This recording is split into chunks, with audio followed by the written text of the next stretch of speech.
À l'aéroport international d'Abidjan, les moyens pour faire face à une épidémie comme celle du coronavirus sont opérationnels. Il est 14 heures. Un vol de la compagnie Emirates en provenance de Dubaï vient d'atterrir. À peine débarqués, les passagers sont invités à se désinfecter les mains par un agent du contrôle sanitaire.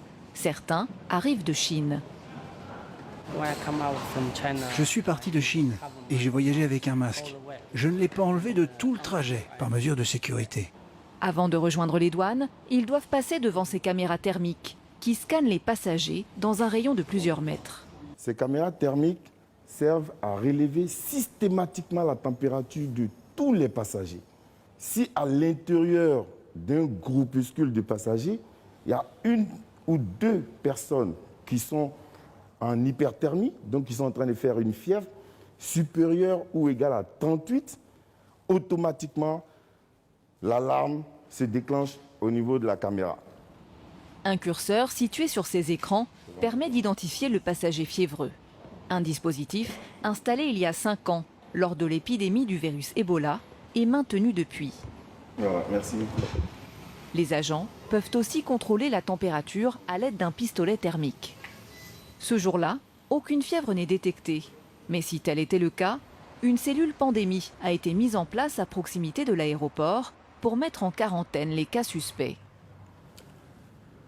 Alors, ce local est réservé aux cas suspects.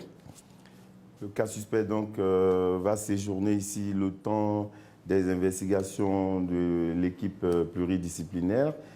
Cette salle d'isolement, une étudiante ivoirienne revenant de Chine y a récemment séjourné, le temps d'être contrôlée négative. Une autre pièce est prévue pour les cas ayant été en contact avec le malade présumé. Mais il s'agit là d'un centre de transit. Car c'est au CHU de Treichville, au service des maladies infectieuses, que sont pris en charge les patients suspectés d'être atteints d'un virus mortel. Les équipes viennent tout juste de terminer une nouvelle unité dédiée au coronavirus et se préparent à accueillir d'éventuels malades.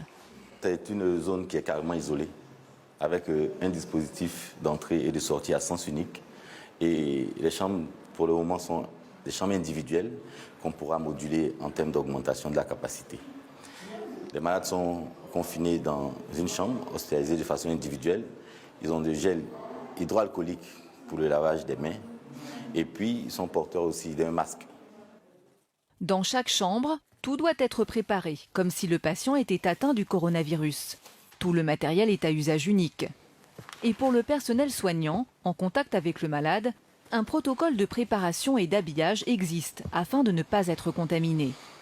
C'est le kit de l'OMS qui contient des masques, une paire de gants, des lunettes,